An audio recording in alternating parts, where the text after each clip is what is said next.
maybe.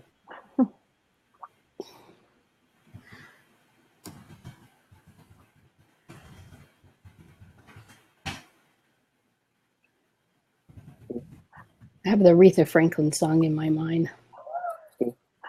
Okay, just about. Here we go.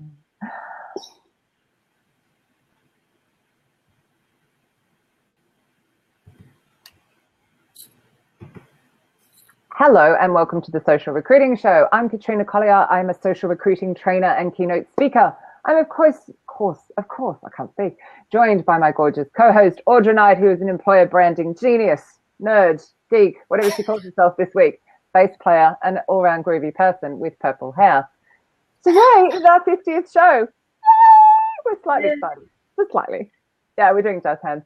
And today our special guest is Kay Kelison, senior researcher and trainer at Zillow, not Pillow, even though we've had a whole Pillow conversation off there that you just don't want to know about. I was honoured to meet Kay when she was sitting in the front row with me at SourceCon, and super excited to have her on today's show. So thank you for joining in. Thank you. Thank you. I'm very excited. Can you give us a little background as to your career and how you ended up at Zillow? Oh, goodness. Well, I started in recruiting in 1998 at a startup. I was recruited by my wife, who was a recruiter. Yeah. And it was when, back in the old days, it's really amazing. I remember going through paper and negotiating with newspapers and stuff like that on job postings. I had a boss who gave me his credit card and said, "Hey, I trust you. Don't buy anything really expensive." And I started out, my passion was the internet, and I had a little Apple, and then Google wasn't even around. It was just the World Wide Web or the spider or whatnot. And I think my first sourcing experience was AOL chat rooms and stuff like that. And I just found it really amazing. And from there was chat box who will not know what you're talking about. Say that again. There are people in the chat box who won't know what that means. I know, right? That's why I'm feeling really old. But it was just, you know, I just struck something. I remember when I was being interviewed, didn't know what to expect. It was my first group interview. I was actually a cosmetologist. So as a cosmetologist, I had blonde hair, spiky, dressed in black, makeup and jewelry. I go in for an interview, and I did research on the company, and I did a presentation and stuff. Imagine doing research on the company before an interview. How novel. I know, right? And then I gave a presentation, and then it was just history. All corporate, never did any agency, but I've worked for companies such as two startups, Amazon, T-Mobile, Wachovia, Quantif, which was acquired by Microsoft, Groupon, and a few smaller companies. And then I decided to dabble in transportation industry, which was quite amazingly eye-opening experience because they are so active in social media, because I have a great passion about social media the right way.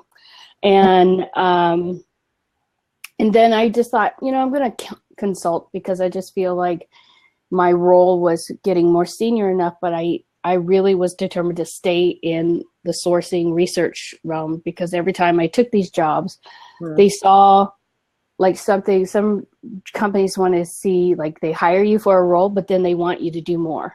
And I have great respect for my full cycle recruiters, but I'm just not interested in that role. I'm more of the hunter and the discover, like Columbus, discover America. I want to go and discover new things and bring it to the table, and then train them how to engage and stuff. Do you hook them and make the initial contact? I did. Well, that was part of my career, but I'm not really into that either. I think in our world right now, and I think I'm a rarity, because I think other than, I don't know if you know Amy Beth Quinn, who is one of my favorites. She was a researcher and stuff. She moved into management. One of the few managers I respect, because she actually did the role. Yeah. And she's moved into that leadership, which I admire. But I really love the research. And these days, we have to be careful on how many people touch the candidate before they even learn about the job from the candidate. And I know we have numbers, and I know we have growth and everything, but you'll burn out people when you keep on adding responsibility to.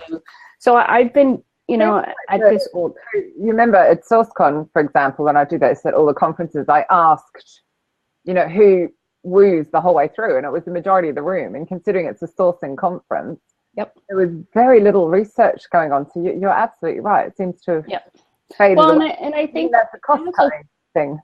Well, I also think that the title sourcer has evolved, and it's funny when I read job descriptions, and someone says, "Oh, we're looking for a researcher," but then they have to go out and do research, then they screen the candidate, then they submit the candidate, then they have to make offers. I'm like, that sounds like more of a recruiter role, and that's fine.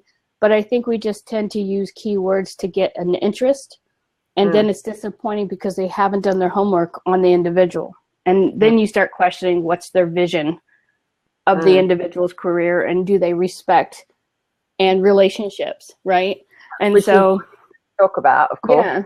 And I'm very passionate because I've seen a lot in the past, and I've experienced some really great leadership and somewhat so-so leadership, you know. When you're talking relationships, are you talking between the researcher and the recruiter, or the hiring manager, or what does it mean? Overall, because I feel like I've experienced pretty much everything but the full cycle, because that's where I just draw the line. But I think just in our past couple of years, I've noticed our industry kind of abusive and not treating each other well. And I think it's something that isn't really talked about. We're so hung up on technology, and we're so hung up on metrics. And our focus is candidates, but in order to have that candidate a good experience, you actually have to have a good experience yourself. And if you're not happy at what you're doing, then that experience is just, I don't know what it is, but I feel like being a true person and enjoying your job is going to reflect on the company. Like Zillow is one of the best companies I've worked for in a very long time, because they actually stand by their culture, their core values, and encourage passion and stuff. And do we have our headaches? Absolutely. There's not one perfect company, but we were talking about this yesterday, Audra, when we were doing our test. And I said, the fact that you can bring your dogs to work at Zillow says so much about the company. Like, literally, to me, that's a company putting its people first. Yeah. There's such a great benefit and a health benefit in doing that. Yeah. For those who have allergies, but you know what I mean. And so, yeah, I think it actually speaks it in volumes. I think it's also, I think we can get so down in recruiting. I mean, we have a lot of stress in our industry. And I hadn't gone to SourceCon for a very long time. I was part of SourceCon and very supportive of SourceCon and everything. But I was just observing a lot of conferences that started focus on more technology, and I know that moves a lot of our staffing industry. But there wasn't a lot of human contact. There's not a lot of how can we improve our communication? How can we work together? Because as a sourcer, I'm not lumped in. I don't want to be lumped in a category. I want to be looked at as a contributor and a value add to a team, and understand what I do and where I want to go. And it was Shannon who does usually interviews with the keynote speakers, and I was stoked to know, that's an old term, stoked, that Shannon was the new editor-in-chief for SourceCon, and she sends out regular links, and it was a video of being human, and I'm like, okay, this piqued my interest. And but I didn't know who Katrina was either, and it's weird because I really feel like seriously. it was weird because I really feel if you lead with good intentions, good things happen. And I've learned that a lot too, and not get really down in the dumps and stuff, because our industry can really beat you up. But so I clicked on a link. I'm like, first, it was really cool to see an Australian living in England. And I'm like, well, that's interesting. And then Katrina started talking about being human and can you automate human? And I'm just like, I'm in love. I mean, I was like, oh my God, what happened? This is like right on, Shannon. So I said, I have to meet Katrina. And that really started getting me going, because sometimes in our world, in our minds, we don't feel we have a voice. And when I say we, I think sourcing more than recruiters. And I know, again, recruiters have a lot on their plate. That's why I don't understand there's actually still full cycle recruiting. And that's where I kind of push on leaders who try to identify people and just want to group everybody into one category. And that's, our industry has established itself that we don't really need that anymore. What we really need to do is look at our roles and say, and how to grow an individual other than what that leader used to be. You know what I mean? I think we tend to hire leaders, and leaders tend to hire either their friends or hire people like them, and they don't challenge themselves as leaders, you know? And we tend to, then we compete with each other. Like here we're working for the same company, and some reason all the metrics are across the board the same, which doesn't really move the bar for either role. And then recruiters like looking at sourcers as if we're their support system, and the word partnership is loosely used. And so when I engage with my recruiters, even hire managers, because sometimes we have prima donnas in that category, you almost have to re-educate. You have to re-educate people, and some people are afraid to do that. And I don't think we should be afraid to ask for respect, learn how our relationship could actually become stronger if we understood our role. Like I'm very adamant about what I do. And I guess it's also learning how to communicate what you need in your role. You know what I mean? So, because I've had a lot of recruiters have been awesome partners, and I've had a lot of recruiters have been sucky because we are competing with each other. It's like if I'm going to present a candidate and the recruiter has the same kind of numbers, but then they have to source too. So that's a concept I never understood. Is you have a sourcer, you have a recruiter, and some reason the recruiter has to source too. And I get it, because there's active candidates, there's internal candidates, the referrals. Okay, great. But if you have a sourcer who's partnering with you, that relationship should be strong. That recruiter should say, okay, my sourcer or my partner sourcer has just provided 5 solid candidates. That should be a priority. And that tends to kind of teeter. And support, they make it so it's a competition, and they don't do that. Right. I've not heard of this before. Have you, Audra? A little bit. Yeah. And I think, and I also think that you're the right person for the role, no matter where it comes from. Right. Well, I think that's where I like Zillow, not to promote Zillow, but they actually get it. I think they get it because they actually have talking to the recruiting and the team, and so they know when they need research, they come to me and I provide. And then from the research, the recruiter or the sourcer reaches out, screens, and then hands it over. And then the recruiter develops that relationship. All along, the candidate knows what's going on. And I think sometimes when there's too many people touching that candidate, it can get really confusing and it takes a long process. And I know in our industry, we're constantly trying to change that. Have you been there 2 years? No. I think I'm coming up. I was a contractor and then turned perm. So it's about a year and some change. So when you started, I take it then you're coming in cold and creating this sort of partnership? Yeah. So how have you gone about doing that? And was there resistance or? I think that when you actually come in with experience and doing what you're doing, you find yourself re-educating people because they're not used to someone being proactively saying, okay, what is the needs? This is, everybody has their special way of intake or their special. Sometimes I get kind of blown away when people don't know what an SLA is or an intake form and what's the importance of it. I'm not really a stickler about how it's given but I think it's really important to have a solid relationship and trust. I'm not saying all sourcers are equal, and I'm not saying all recruiters are equal. I think one of the key factors that we tend to forget is that we can learn from each other, and there's no sense of disrespecting each other or bashing each other, or it can get crazy in our industry, and I know that some people get a little fun, and it's not fun. It's actually quite hurtful and damaging, if you ask me. And is that the ripple effect you mentioned? Yep, the ripple effect. And I also think that learning from each other really opens up a vulnerability because, again, that human competitiveness.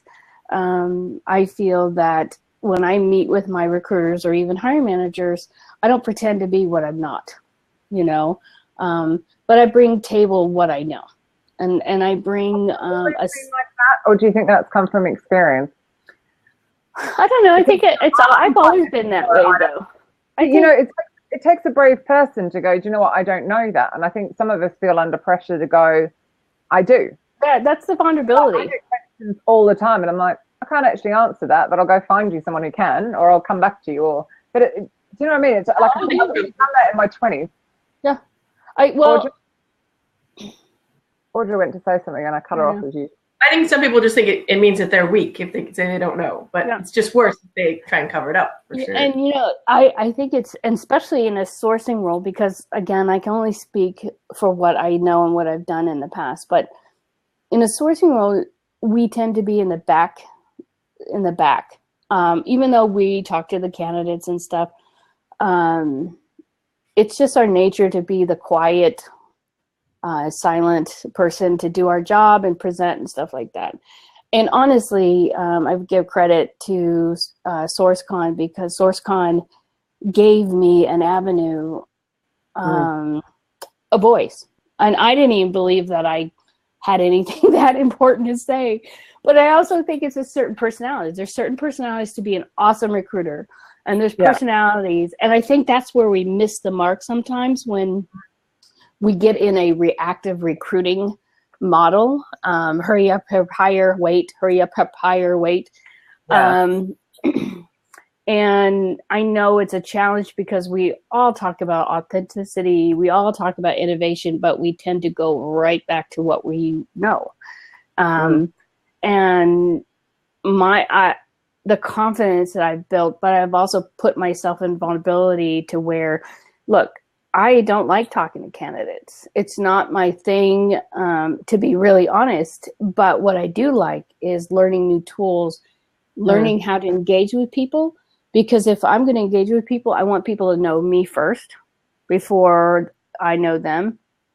And so I'll do my research before I even connect with somebody. And I won't even connect with them on a level. I'll actually go see if they're going to be at a meetup, and I'll meet up with them. I'll go up to them and say, hey, I saw your photo on LinkedIn. I would like to talk to you. And they're like, you're a stalker, which is one of the characteristics of a sorcerer. Yeah. Thanks for the compliment. I sure am. But I also think that as someone... Sorry, just Jim's written a comment, which is quite funny. Back on your earlier thing when you're talking about SLAs, you'd written sourcing loves assignments. Maybe that should be stalking loves assignments. I love it. Yeah. Sourcing loves assignments. Oh my God, I'm going to have to steal that one. That's a good one. Yeah. I like the stalker one though, too. Different. You're absolutely right. There is a different mindset. Totally. I love teaching it, and I love doing it when I'm going to teach it. So I go in and go geek mode. But if I had to do that day in and day out, I go demented. I need the contact. I need to talk to people. I need to I think sorry. The closing part, negotiation and closing, is not for everyone. No. Some people are just not going to like that and be great at it, and that's fine. And I think that's where leadership fails sometimes, and it's not on purpose. I think it's that I think the business. I think we almost have to do a reboot, and in so many different levels. But it's buying into it because again, it allows us to be vulnerable. And some leaders don't feel like they're either egotistical or and I've noticed that too, or they're vulnerable to where they just want to please the client. And the word client needs to be removed because to me, unless you're in your own business, unless you're an agency and you build a business around that. So maybe I'll recorrect that. But in the corporate world, when you have internal recruiting, we're all partnering. We're all there for a purpose to make the company successful. And I think we tend to want to please, please, please, and forget like we're all human being. We're not automated. I don't want to be an automated person. I have feelings. I have ideas. Do they all work? Nope. I think sometimes we're afraid to fail because that means that you're not good enough. And I think,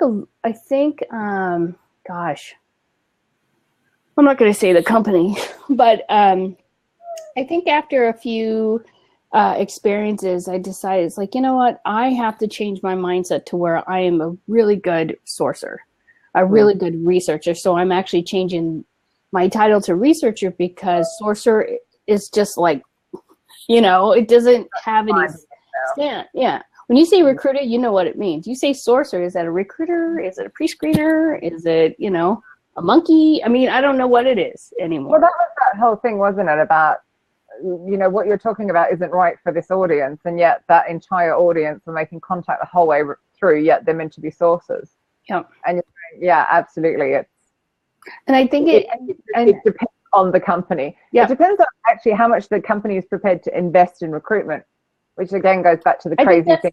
People run the company. Why aren't we investing in them? But that's another company. Investment. That's a really interesting word of investment. I think again we use fluffy words because it sounds really good, but it's what's behind it. I think it's the same thing using a tool, right? Everybody's so excited for the first shiny new tool, but then, oh, wait, it has some faults. Oh, wait, it has some damage. And then next thing you know, that tool just goes away and it's there. And, or like if we want to have an event and you want to invest in it, but then you don't get a return, what is the return? Is it actually trying to get a hire? Or are you really truly, especially in diversity, are you really truly understanding that community enough that it's going to take up to years to really get that brand out there? And you take like with Tenable and cybersecurity, if they're running cybersecurity meetups, I have no idea if there is such a thing, by the way, but but you're not going to go in and go, hey, it's Tenable's meetup, because people will go, oh, it's just in a pitch for recruitment. But it could be you don't see the return immediately, right? Because it's hard enough for management sometimes, like you were saying. Yeah, and I think I got called up and they went, we're booking you because we saw you at SourceCon. We're booking you because we heard you're at SRC. That was the first time I've had the direct connection. Yeah, and that's how it is. Like everyone just sort of sees you. So it's the same thing with meetups. It can take time, but you're getting to the people who are offline. Yeah, and I don't know if it's just. Well, I don't know if it's me. And I've always questioned, like, I get that we have to measure success, right? And I get we have to measure why we have so many recruiters and stuff. But there's true measurements, and then there's kind of like a measurement to where is that person really partnering well with people? How are we empowering our employees or our colleagues if we're constantly measuring them in the wrong way? And I think we get, as recruiters, and I lump us all because we're driven by goals, we're driven by numbers. But I think with social media and vulnerability and the topics that have been discussed, data shows that the numbers will happen if you have a solid relationship. But then if the numbers doesn't happen, does that mean the recruiter is really bad?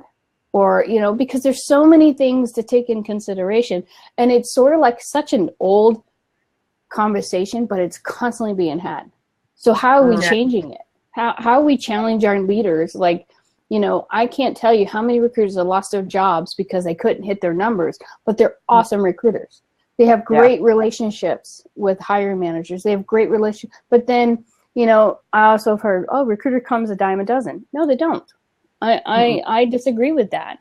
And big corporations like Amazon's probably very successful with doing that, but you get burnt out. And then when you start hating your job, it's like, it's no fun anymore, you know, but somehow we keep on talking about it. Yeah. Do you want to do that in order? There's a question. Oh, yeah, sure. So we have a question here from Resourceful John. When starting a research project, so this is for you, Kay, do you include job title in the search? And if so, when do you drop it and drill down into the person? Well, I don't talk to the person, so I don't know how to drill down. As far as job titles, I think it's important to have an understanding what that is, because as we know, a job title changes as you present candidates. You can start out as an SDE and turn out to be a product manager, and you're like, what just happened? But I do, because as you know, most people have titles on their resumes, have their bios, their about me. But I think when you ask about drill down, I look at their career path. I see how their activity within their community, and I don't own a LinkedIn recruiter account. I don't really do LinkedIn. It's valuable to some degree with research and competitors and stuff, but I try to go out and identify, and more people are using the social platforms, and I'm discovering new communities when I do that. And sometimes it's reading articles about a person who's talking about their work, you know. And again, my job is to go out and find, you know, C-level people and whatnot. But I do find articles, and I show my recruiters why I shared that article, and I walk them through the process. But and I encourage them to do the same, and you know, and I use some tools and stuff. So yeah. Mind you, I think Jim had some great job titles up there. Monkeys, ninjas, gurus, goddesses, all synonyms for sources. Love him. But yeah, robots cannot replace humans. They are merely tools that humans use. That's so true. It's really funny because I always go back, you know, of course, you know, it's a buzzword bingo at the moment, isn't it? On top of diversity, about the whole, we're going to get replaced by robots. And I was in the bank when automatic teller machines came in. There are still human beings in the bank. Okay, there are fewer tellers. I'm not denying it. And it's the same with the self-checkout in the market, right? I love it. You hate it. Richard hates it. But I know people who will not go to the self-checkout. I love it. Yeah. See, I like still human beings there, and there still will be human beings there. The only thing about self-checkout, they won't let you check out alcohol. Yeah, no, we have somebody there who will approve it. Yeah, see, they won't do that in America. Because, you know, I can't send in my 12-year-old to grab the tequila. You know what I mean? Well, you probably can't do that anyway. No. Well, my kid's like, your alcohol's bad. The bottle shop is outside of the supermarket. You can't even buy booze in the supermarket. And having lived here 15 years, I completely forget that. And I go home and I'm like, guys. I think one tool that is underrepresented is the phone. Right. And when I say the phone, I've connected with candidates by checking in. I don't. I actually have several tools, and when I check in, I leave tips and stuff. And I know why you're laughing, but I'm gonna comment. Well, yeah. When you get Jim's in the side chat, it's like we laugh a lot randomly. But to me, I do connect with candidates when they actually respond to my puzzles and stuff. I leave, like when I check into airports, I leave on Foursquare. I leave tips, and I'll just ask a puzzle, and if you can solve this puzzle, then I'll give you a prize. And the prize is introducing it to a hiring manager. You know what I mean? And usually they reach out to me. Go back. Okay. How are they finding your puzzle? Oh, you know what Foursquare is, etc. But you know. Well, you know, there's a lot of things that you can check in with, and on Foursquare you can leave tips, and then tips they can't be removed until you remove them yourself. And the tips randomly at the airport leaving a tip. How is that person the right person for you? Well, I do the research on them. So if the puzzle is a coding puzzle, I know it's an engineer. So it's geared towards what my intention is, right? My intention is to find engineers or a product manager, and I usually work with. When I work with the hiring manager, I usually ask them questions, and one of the questions, like, how can I ask a question, not asking them about their job, you know? Yeah. Actually, I think that goes a bit back to what John was saying. Like, rather than searching for a job title, you're searching for phrases within a resume or a bit of code or a bit of. I think that's what he's getting at. Yes, Mike, that's a very good point. Mike being Mike. Ms. B Human uses the non-human checkout.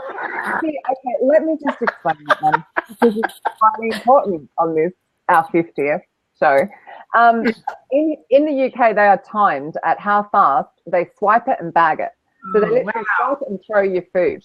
And you're trying to keep up. Oh, no, we bag it. They swipe it, throw it, and you're trying to keep up. Here. I can't keep up, so I go to self-checkout, because the older it's opposite here. They're so slow. Yeah. I just like to swipe and put in the bag at my speed and not throw the stuff I've worked hard to purchase. Anyway, it's nothing like that. That's you know, I think it's funny.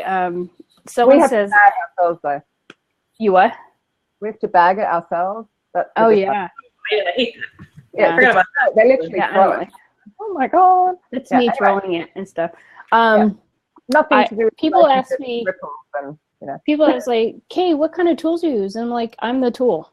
And then when I said it, I mean, seriously, if you say I'm a tool, there's a common phrase, I don't know, in your world, but my world is like, you're a tool. Yeah. It's like, so it catches people off guard when I say that. But I think tools, I think there's quite a bit of tools, which, you know, SourceCon shares quite a bit. But it has to be a human to use those tools. Mm-hmm. And I don't care, artificial intelligence, but again, we're removing that human factor. That's why there's human resources. So, you know, when I heard Katrina talk about being human and everything, it's like, oh my God, finally someone's getting it. And when it's an honor, first of all, to be on this show, and I really appreciate it. And I was very excited to know that I could have talked about anything. And I said, I don't want to talk about tips and tricks, and I don't want to talk about like sourcing stuff. I want to talk about being human and allowing us to accept what we cannot achieve without, sometimes we have to fail to achieve. And I don't hear a lot about that in conferences. I really don't. And so when Katrina brought it up, of being human and automating and stuff, and she showed this emoji thing, which was thank you, awesome. Jim. That was cool, Jim, by the way. I was just like, I wanted to learn how to do that just for, you know, but I couldn't bring myself to it. It was like, okay, I can't do this. But it's true. I mean, we're all shorthanded. I mean, doing shorthand and emojis and stuff like that. And I look around with my kids, and they're all driven by electronics. And so I think being like relationships and respect should be the number one. And really understand, if you're going to reach out to me for opportunity, please understand what I want to do. But then identify the passion and build on the passion, because like, what better way to be successful by having someone do their job and loving it at the same time, knowing that we all know there's metrics, but I truly believe when you have a strong team, and from leadership to the employees, then your numbers will show. And you know, when you think about why the emojis came about, because of course I could send Audra a message and you wouldn't know if I was being sarcastic or funny or grumpy, and there was so much miscommunication. So we ended up creating the emojis for that. Then the emojis became bloody shorthand that I can't read. But it actually came about because the technology was actually showing how inhumane we were being. Yeah. I hadn't thought that through before, so thanks for that, Kay. That's You're welcome. Yeah, like sticky out tongue that Vanessa's just said. Yeah. Well, before emojis, we had LOL. So Yep. we still were trying to find a way to express it, but it just made it easier. Yeah. But my favorite thing now to do on Messenger is to get rid of the thumb up and change it to like a fist pump or a dog or something. So people stop being lazy and going every 3 seconds. Yeah. Doing Messenger, I'm just such a geek. Well, and I feel like it's been a journey for me because for a long time I didn't think I had a voice, and then SourceCon gave me a voice, and now you can't shut me up. But I also feel that if you're not challenging the system, we'll never improve who we are. And I'm not saying you have to accept everything, and I'm not saying you have to go along with everything. I think it's up to you how you want to challenge it. I think you can still be respectful with one another. I don't think if you're a phone sourcer, you don't have to cut me down. You don't have to insult me. And, we all have something to provide. We all have value.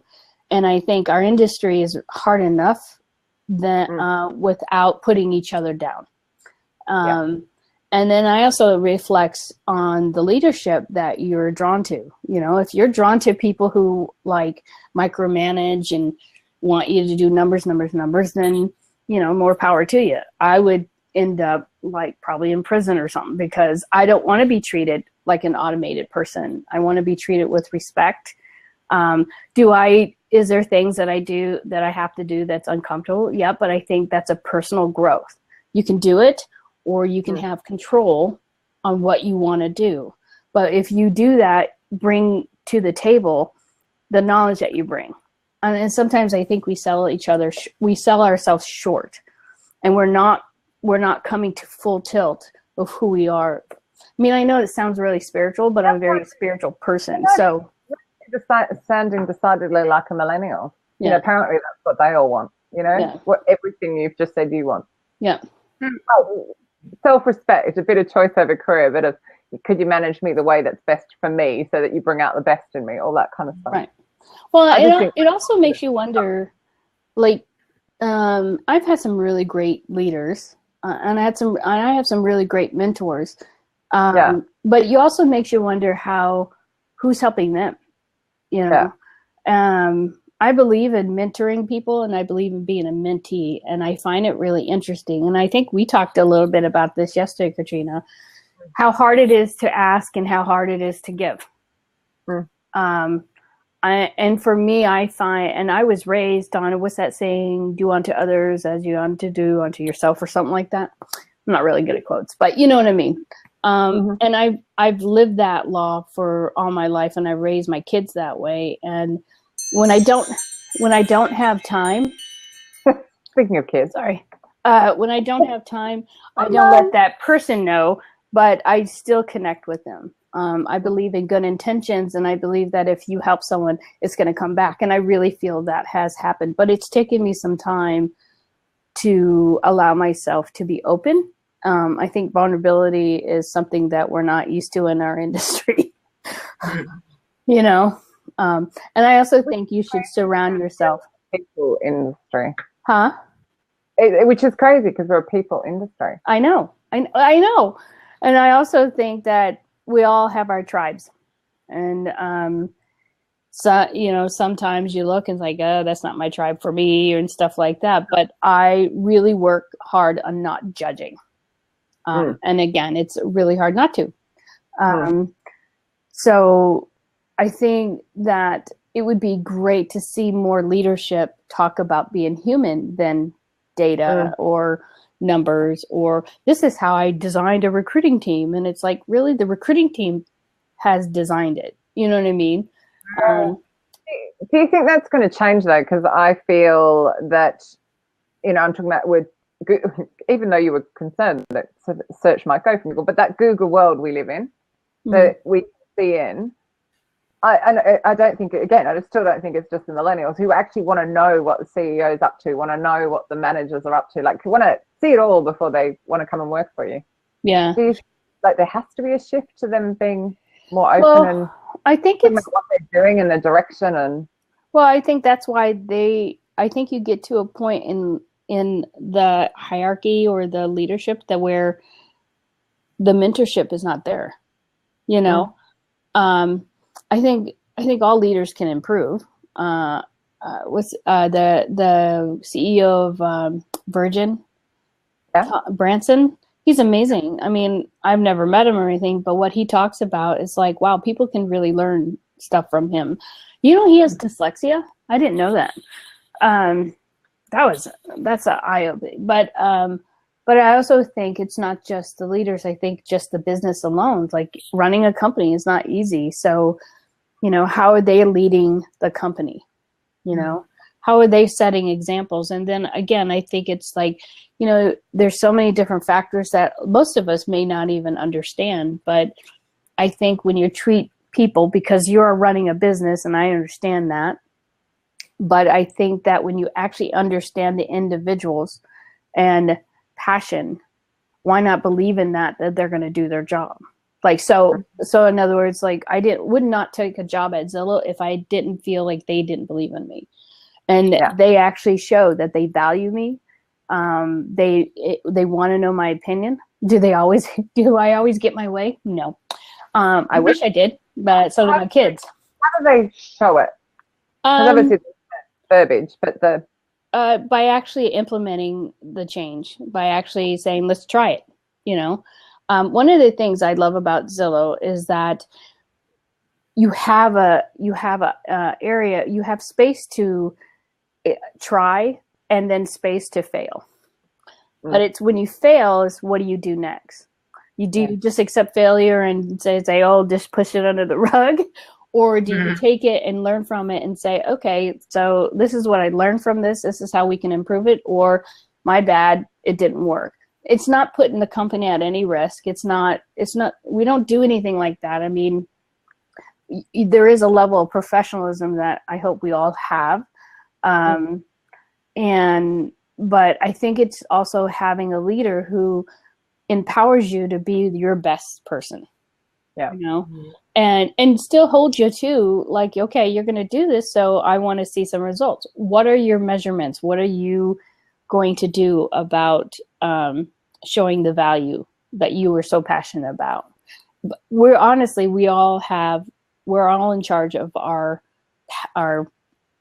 worth, I think. Absolutely. On that, I feel very holistic. Read that question.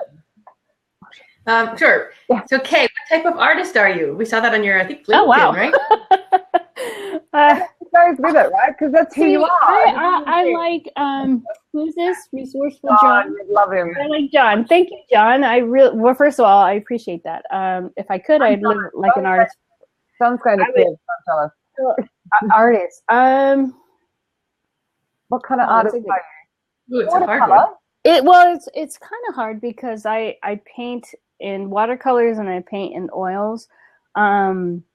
If it's an oil, it's more figurative. I call it identifiable abstract, where it's abstract. I think my strength is color. All my paintings, if you look, you can't identify a certain style, but I think color is my focus. Because I feel like I can paint something really brooding and color brings a certain level of emotion. I've been painting since I was yay high. Professionally, I've been painting for 30 years in galleries and stuff like that. I also do watercolors, and watercolors are either celebrity portraits or Japanese abstract landscapes. Floral and stuff like that. So you're one with the dog sitting next to. Oh yeah, and I have a house to steal that at some point. I have a puppy. Not really a puppy. He's a German Shepherd Golden Retriever mix, and he's really. We went camping for the first time, and so he's really brought some level of happiness. So I try to reflect that in my paintings. Vanessa's written a very good point here, which is just gorgeous. I believe all successful people have a good outlet. Yeah, I love wildlife photography. I color in and I do scrapbooking and all sorts of geeky stuff like that, and I love it. And you know, funny, I was meeting my manager last night for drinks because we're here in San Francisco for some meetings. And I said, you know, sourcing, I'm not sure about recruiting, but actually I do. So recruiting, any kind of recruiting, sourcing and stuff, I find that when you leave recruiting, you still find yourself in serving people. Like I have a lot of friends who went from recruiting into esthetician or massage therapy, something that helps people. Yeah. But then they come back because the money's so much better. But it's the same thing with sourcing. I mean, I love Vanessa's comment, sorry. Oh, that's okay. Oh, Yes, that's cute. in the UK. I'll get out of town. I share Fox photos. We have birds. We just don't have those scary things you have down there in Africa. I think the creativity, I think that's why I've stayed with the sourcing aspects of it, because of the creativity. Yeah.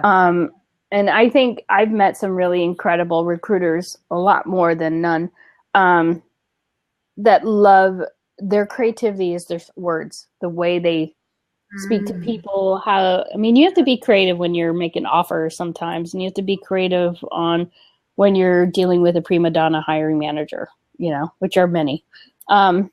I was having fun this morning with a client, like showing her all the ways to get just from the boring GitHub and dig and find it and pull that into a conversation with them. And she's just going like, that's so cool. And no, we're not talking about my nail polish, Mike. What is he going on about? Speaking of being a creeper. Anyway, sorry, there's some random comments going on down the side. I can share my website can I put my website up there? Yeah, absolutely. Yeah. If you know the link. I don't know, can I actually, I have to write something nice. I was too scared to go off and get it and bring it back and put it in. When is your book out? Oh, my book. It is being published on May 15th. And it's called The Artful Journey to Your Soul. It's been a 2-year project. I've been working with somebody who's a spiritual leader. And basically, it's a book that is active meditation.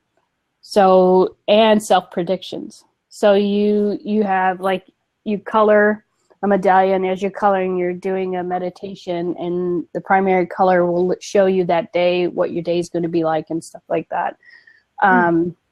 There's also activity meditation, because I'm one who has so much in their head that if I sit in a room and I'm humna, I fall asleep. And so much for meditation. And maybe that's why body's saying you need to sleep. But so my wife. Recruiters with their heads going at the end of the day and fight with the hiring managers and what else have I like. Yeah. And so there's a lot of new methods I've discovered. Like there's emotional freedom tapping, which is my method, because it's hitting all the different but it keeps you awake because you're constantly, tap and tap. It's been awesome. And so I really feel that it was time to write something like this. And so I wrote it along with my co-author, Judy Lund, and it's out on May 15th. Can we get it at Amazon? It will be on Amazon. I'm going to send out a few copies to a few people and blurb. Say that again. Facebook page as well, isn't there? Yeah, on the Facebook, there's a Facebook called my page, The Artful Journey to Your Soul. Did you know that KO is a Greek Cypriot beer? Just thought it's important to know that. Jim is going humda. Audra's choking on the vodka in her water bottle. It's all happening in the comments today. Okay, one thing we didn't get to touch upon, and we have just a few more minutes, but I want to talk about your social IQ ideas. I thought that were really neat. Yeah, that's cool. My what? Rule number 3, your social IQ. Social IQ. Yeah. Work on your social IQ. We're talking about human to human, but I think on social media, it's important too. Oh, yeah, absolutely. And, I got to bring it up. I'm sorry, it's early. Social radar, social style, social knowledge. Oh, yeah. Social. Kay sent us a cheat sheet in case you're wondering what she's up to. I know. Tune in for future guests. Really wing it, but no, Kay's been organized. Well, I just felt it was important because sometimes I could just, this is a really interesting topic. And so, what time is it? 7 a.m. I'm coming up 7 a.m. You're coming up 10 to 8. Well, I kept on waking up like, oh my God, did I miss it? And I'm like, oh, geez. Social. Oh, yeah. Well, I think that the style, energy you present, again, I think a lot of topics are about social media, but I think people don't get it by just posting or God forbid if you post a job. Like that is not what you want to do. That would ruin a lot of reputation. I think the communication, like the social knowledge, is really understanding the people you're trying to connect with. I have a lot of recruiters like, why aren't you following me on Twitter? And I'm like, because I'm not recruiting you.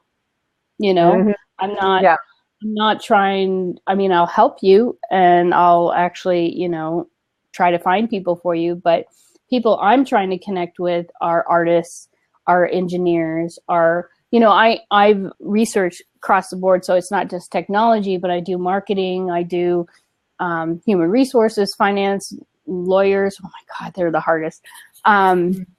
So those are the people I try to interact with and respect, I know LinkedIn is a favorite tool of a lot of people, but I think LinkedIn did damage by putting that template and message everybody, and it's not a dig to LinkedIn. It's a valuable tool to some degree, but I feel that once we automated our messages and once we had that pressure of get your numbers, whether you're agency or not, I think that had really damaged that human connection. And I think because I'd never seen this before, because I teach how to use it for free or very cheap. So I hadn't seen the back end of the recruiter license, and my client was doing that earlier in the week. And she can't reject people. So she can't, unless she's wasting email on them, she can't reply and go, oh, look, I'm really sorry you're not right for this one, but can we keep you in mind, blah, blah, blah, like use your crap, different day. And she's just going, there's no way to do it here. Yeah. They have said to her, well, you don't need to reject people. People don't expect to be rejected. And I'm just like, what? Like, what? See, I mean, that's one client, so I have no idea if that's the case. I'd love it if anyone else has a recruiter license to let me know. But I was gobsmacked. I was just, what are they doing? They're just adding to the spam and the noise and that. Well, and it's interesting because I don't think the numbers really say it. But the actions of those who are on LinkedIn, especially when they're engineers, and even when I talk to hiring managers and we're building out on like how to approach people and more recruiting, and I think this is really interesting. Recruiting is allowing hiring managers to reach out, because if you're going to reach out to if you're an engineer, you want to hear from an engineer. Because recruiting industry has spoiled most of it, the reputation as a recruiter. You're like, oh, I don't want to hear from recruiters. So when a hiring manager goes, well, why do I need you? And I'm like, well, I said, okay, so would you rather hear from a recruiter or would you rather hear from a colleague? And they're like, from a colleague. I said, that's why you need me, because once you have that person, then you can easily just say, great, I'm going to introduce you to my recruiter. They're going to take care of you. I'm doing my job as a researcher. I'm providing the profiles. You and I as a team, because again, we work for the same company, maybe different roles, but we work for the same company. We're trying to be strategic. And I think the word strategic is always thrown out there. And I also think that a hiring manager should not be protected of what we go through. They actually should be seeing what we go through. And they actually gain a little bit more respect for us. Yeah. When they participate and stuff. And it's also ownership. I think one of the downfalls most companies that I've experienced is like, they don't hold the business responsible for not hiring people. Like if you have a great slate of candidates and the hiring manager is like, yeah, can I see some more? I know it's our job to say, what are you talking about? But if they won't listen to you, and then right. And so many recruiters would just go get more.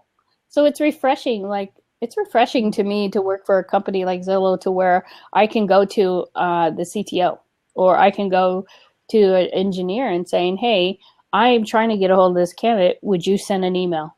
And they're like, sure. I mean, I would send, whatever. And even if they're busy, they'll take the time out, because again, and that could, now, to be fair, it could be because we're still small and we're growing and stuff like that. But I think if we just took a step back and breathe, and really understand the talent that we're looking, and realistically how hard it is, then I don't know. I have this really crazy notion that our industry would change, and actually we can become actually the true people who we are, like the SMEs, subject matter experts. But if we're just a number, no thanks. I don't want to do that. So I think that's where you the social knowledge and the respect for one another, and also the needs. Like I might have different needs than you do. Yeah. And I'm lucky enough that I've worked with some recruiters that I have to babysit, or I have to friendly remind them. But then I said, look, if you don't give me your attention, then I'm going to be your worst nightmare. And that'd be constantly bugging them. I'm be like that annoying aunt or cousin that I'm going to be constantly saying, what's going on? What's going on? And they're going to like, okay already. But I don't think we really need to have that kind of relationship, No. This reminds me of a lot of our show with Chris Kurtz about how a team could do better if the manager and the team together really understood their personalities more. Not just the roles, like not just you're supposed to do this, this, and this, and you do this, this, and this. But you like this, and you work better with this, and it gets complicated. And I also think, going back to the openness and to show that you're vulnerable. I'm not trying to make my partner, my recruiter partner, feel less than or lacking of. They don't need that. They have enough of that on their own. We put each other through that, or we put ourselves through that. I'm there to say, look, I'm trying to take away some of the pressure. In order to do that, we need to have a solid relationship. In order to have a solid relationship, you need to trust me, and you need to understand what my role is. I'm not just like your assistant. And I don't think the intention is that. But I think we tend to fall into place like, oh, well, you're sorcerer, so you're a junior recruiter. That's a no. and that's when you have to bring down the smackdown of education. I haven't had that because the first thing I say is, well, have you looked me up on LinkedIn? What do you know about me? When I first meet with a recruiter, it's like, what do you know about me? Well, I know you used to talk at SourceCon. I'm like, wow, okay. Is that, that's it? Yeah. And that makes time, not junior. Right. We have 1 minute. I'm so sorry. Oh my God, I could talk to you guys forever. That's not fair. 1 minute. There's some real love stuff going on in the comments on the side here, which is just gorgeous. I can't wait to get over to Facebook and see what's happened over there as well. Jim agreeing with you, sources are not junior recruiters. Absolutely. That really gets my goat, man. Yeah, I do love the fact he did just write, I will not be ignored, in brackets, movie quote from Fatal Attraction. So God help your recruiters. And yeah, there's also a love up going on over there. So I think you'll find lots of LinkedIn connections going on, which is all weird because I think you should all be connected on Facebook. But anyway, that's another conversation. So I'm so sorry that we ran out of time, Kay, but thank you so much for being on our 50th show. You're welcome. Thank you so much for this opportunity. It was a great conversation. We have Hannah Morgan finally next week. We tried previously. We had a tech fail. Before that, I don't know what happened. This is like the third attempt. We have her next Friday. And she's talking recruiter, personal branding, and all sorts of stuff. Ooh, that's going to be a good one. Yeah, I'm excited about that. Yeah, it's about time. She's looking at it from the other angle because she does so much work with job seekers. So I'm really excited to hear about that. That's great. She needs to get the flappers on as well. They're so chit-chatty down the side there. Right. Cool. Right. I'm stopping the podcast. Bye, guys. All right, bye. Thank you. Nice to meet you.